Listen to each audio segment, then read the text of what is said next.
bringing you the latest news from Liberty Athletics. This is the Patriot Fan Zone podcast from 100.7 The Score. Welcome back in. Parker must not have been listening on the radio. Parker Hicks from Liberty is here because he may not have walked in after I told maybe you did hear. I told CJ that I thought his team was at this point is a little bit further along than your guys were your first year, but part of that's because they're bigger, first of all. And you and I have talked about that. I don't know what they fed that group of kids out at Friendship when they were growing up. They're just bigger than your guys. It's fun to watch your guys now because, like Jackson Funk, when he was a freshman, just looked like a scarecrow. Yeah. And now he's out there, he's dunking, he's doing all kinds of stuff. Your guys are pretty good players now, though. Stayed at number 10 in the TABC rankings, have bounced back well from a little bit of heartache against Estacado. Now you host Memorial, and I remember talking to Morgan before they were getting ready to play them.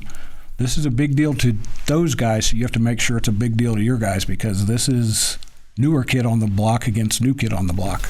Yeah, absolutely. You said it, and I told our guys Saturday in our film session that I was honest with them. I was like, these guys are better than we were 2 years ago. And I said, now, do we have the same group that we had 2 years ago? Right. No, but they are. They're more skilled. They can shoot it better. They guard better. They're more athletic. They kind of check it all across the board when it comes to freshmen and sophomores. An outside probably source looking and watching, if they were just watch film on Memorial, you probably couldn't guess they were freshmen and sophomores. And that's what we've been there and we've done it before. We've been the new kid. In the district last year we've been the new kid as freshmen and sophomores, and we know the feeling of being fired up to play everybody. I just remember back to that first year when we were playing Shallow Water and Childress and those type schools. We were fired up to play, and it's no different, and it's, I think, even more of an elevation with Memorial because we all know each other. Mm-hmm. We're sitting there watching film Saturday, and I'm like, do you guys know these guys? And we know all of them, Coach. And so there's going to be some kind of personal battles within, just like a normal, I guess, Lubbock basketball game, but they're going to be fired up to play us, and we just got to be able to match that intensity from the jump. I can't remember who it was. It was before one of these games, and they were talking about getting ready for it. It was a little bit different because when you were watching video, people would call out names instead of numbers. Mm-hmm. They would know who that was. It's kind of like what you said, which can be an advantage, but also like that there's going to be a little bit of a motivation in, I guess they'll be in blue. Yeah, and that's just, the kind of fun of having schools in this area in your district. Not only you get to compete against good coaches and good teams, you get to play against dudes that you play, probably growing up with. One of our kids was at Premier this weekend. He said the whole entire Memorial team was there playing, and they're playing together then. And it's just, it's funny, their relationship, because I went to a school that was non-existent and being the only school in town, and you didn't know people and you hated people, but it's a little different, obviously, with a bigger town. And so how can we turn our friendships into a kind of hate for 32 minutes and then go back to being friends afterwards? So I think our motivation will be there. It should be. It's a district game regardless who you're playing, and everything we want is on the table. We just got to do what we're supposed to do, and I think our guys, and hopefully they'll be ready to play tomorrow, playing another Lubbock school. Tony Wagner was on earlier. I'll ask you the same question I did him, and this Memorial is going to come out fired up, and I think that actually helps you guys because you saw this with your guys last year in that district when they weren't quite where they are now. Estacado's just run roughshod through everybody, and I know Tony Wagner's always wanted to challenge his guys at this time of year, find a way. Well, you guys obviously are challenging. You gave them all they wanted the first time you met. How much does it help you to not have to come up with ways to keep your guys fired up until that next Estacado game, to know you've got Memorial right here? Do you have Levelland in between? Levelland Friday, yeah. There you go. So this week you got to be on easy street this week. Yeah, right. We have a big week, and I think first it starts. I think with the addition of more Memorial and everybody, I think our district's a lot better than it was last year. No doubt. I think love Big Spring and Snyder coaches, but I think our top 5 in district, you got to show up and play. Mm-hmm. You saw Levelland and Estacado tied at half, or I heard it was close, and Levelland took the lead in the third quarter. And so that just tells you kind of the potential of anybody in our district. So that's hopefully all the motivation our guys need is, we got to show up and still play, and our goal and, our motto throughout the whole year is cut the nets. And losing to Estacado hurt it, but you still have a chance if you take care of business. And so that's just kind of been our momentum. And, it's funny that the Lady Raiders are talking about it right now, but we're just trying to go 1-0 every game. We got to go 1-0 Tuesday, and then we got to go 1-0 Friday, 1-0 Tuesday, and now you're playing in another big game of the year. And, we've been through some heartaches, and that's kind of my message to them anytime we kind of get relaxed or content is you remember the Glen Rose shot, remember the Estacado loss, remember the Highland Park loss at Burke Burnett. Like, we've been through some heartbreaks that we felt like we should have won, and we just got to use that as our motivation each day so that we can go 1-0. When you win one of those, that's when you don't have to talk about it anymore. Yeah. Exactly. And we haven't. And, last Tuesday we were off and got to play Friendship. And, I thought we played really well last week. And so we're hoping maybe that kind of kick-started us into, this is the time of year you want to be playing well. Yeah, we thought we played well against Estacado. We thought we could play better. Missing 9 free throws and didn't shoot the ball well, turnovers. But then Lakeview, we did enough to win, and we just kind of didn't feel like us. And then, Tuesday night at Friendship, we felt like us. We were excited, momentum. And then, it's hard to prepare for Snyder, and our guys were up for the bell and answered the test. So we'll see if we can do it again tomorrow and just enjoy this winning and feeling of playing good and get us into some big games later in the future. You mentioned, go back a little bit, you mentioned Lakeview. That's the fifth team. That's because they beat Memorial the other night. They actually played Estacado pretty well at Estacado. So it's a little bit different Lakeview team than they've had the last Absolutely. few years. They're a dangerous team that shoots lots of threes, and they shoot it well. They're good defensively, and it's the story of the district is a lot better. It's preparing us more, I think, for playoffs because, like I said, Lakeview, Levelland, Memorial who beat Levelland's beating Estacado. We're all kind of got the potential to beat everybody, so you got to show up and play your best. The other motivation for your guys that's new for them that CJ doesn't have the benefit of is you got seniors now who understand, okay, the finish line's out there somewhere. Yep, absolutely. And that's, it's sad we got seniors, but it's part of it, but those 2-3 guys have been great as far as getting people locked in and ready to rock because, they don't want to jeopardize their senior year because we don't necessarily play well on any given night. And it goes back to the district where you're going to have to play well so you can hold that chance to go play Estacado for a district championship. So we'll talk about that when we get there because Memorial is first. We'll come back and talk more about Liberty Memorial in the high school fan zone on 100.7 The Score.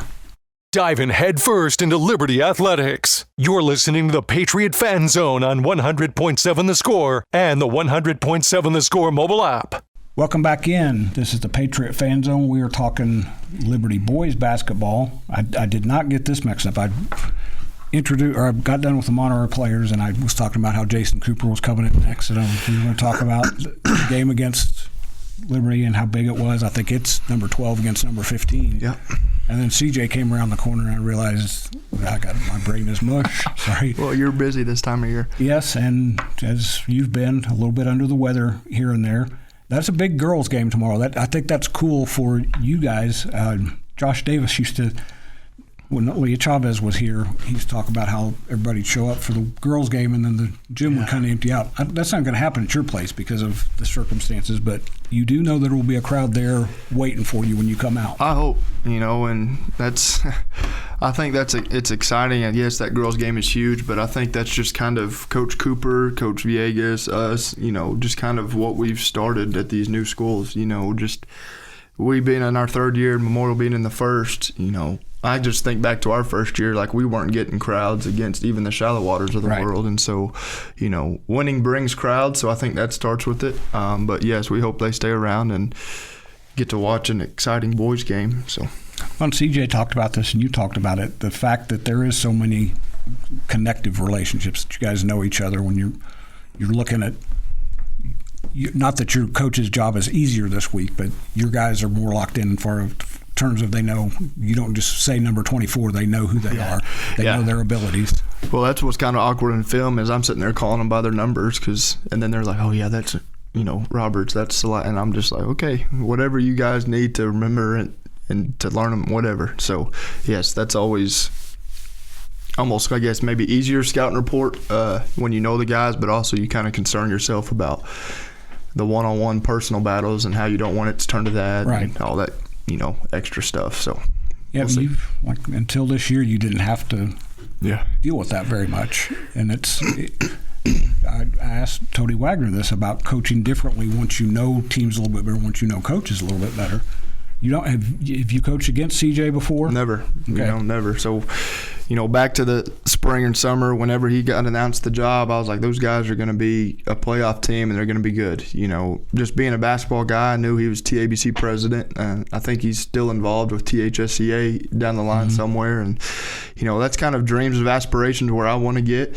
Me and Wag battled for that advisory committee this summer, and he beat me yet again, as Wag likes to do. But that's just something, I want to get involved with. And having a coach like this in the district who's been there and can give that kind of feedback and viewpoint is amazing. And after district, I'll call them both up and, hey, what was your scouting report against us? What do we need to do come the playoffs? And I feel like, me and Wyatt got a good relationship. Me and CJ are still kind of young relationship, but I feel like we have enough respect for each other that we'd help each other out down the line. So. And he said this before you came on, that he watches what you guys do because you went through exactly what he did or what he is right now. And it's fun, I'm sure, is to build that program from the ground up, but you're still a young guy. I don't see any gray hairs.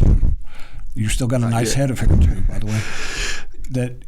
But it is a challenge as a young coach, old coach, to go through that process of these are 14, 15, 16-year-old guys. I've got to coach them to be young men and good basketball players. Yeah, absolutely. And that's kind of, I think, why CJ's done so well there. Yes, it's probably a learning curve for him, but just all his stops and his history, like I said, in the summer, I knew they were going to be good because I know he's a good coach, and same thing with Wag.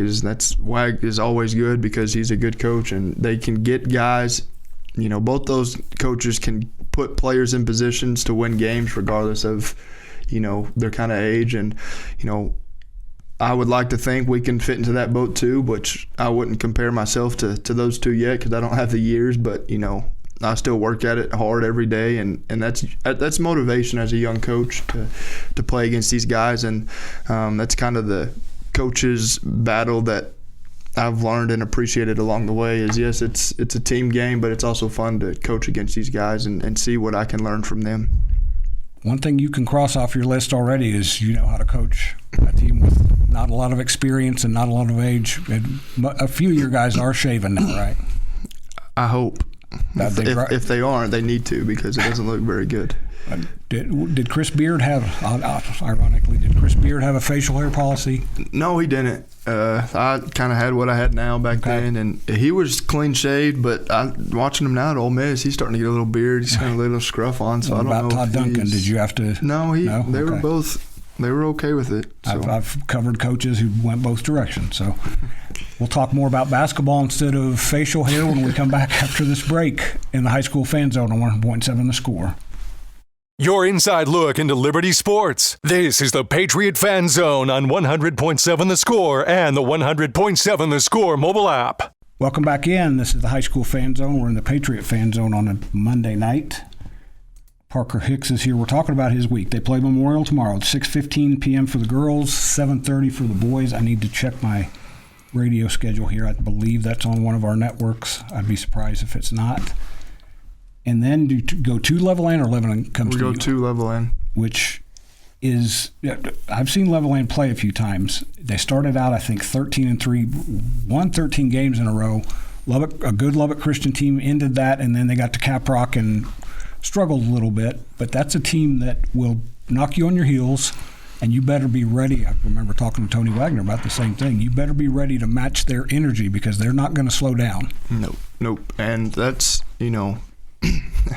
that's one game I'm going to get our guys fired up for. Just with me being there for a year, that's always going to be an external battle. It's going to be one game that I tell our guys, hey, if y'all don't win said, win this one for me and Coach Gerber. And it's a tough place to play. You know, we went there last year and struggled in the first half and was able to pull away in the second half. But, you know, Kendall he was my middle school coordinator kind of when I was at Levelland, and he does a great job. And so I was happy for him to get it just because he's a Levelland kid, and those kids play hard for him, you know, and like you said, they're not ever going to quit. You know, down 15, up 15, they're going to play the same. And so, you know, it kind of goes back to the danger of this district is you got to be ready to play, or somebody's gonna get you on the night that you're off. So I was trying to cheat while you were talking and see if I could figure out which.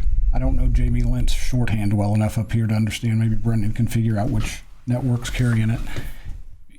You mentioned his guys. He's got a lot of guys that played football, and as I was doing football stats throughout the season, these names kept popping up that are showing up in basketball too. So you know this from having some football guys. It takes a little bit of time to get them acclimated and to get them into basketball shape.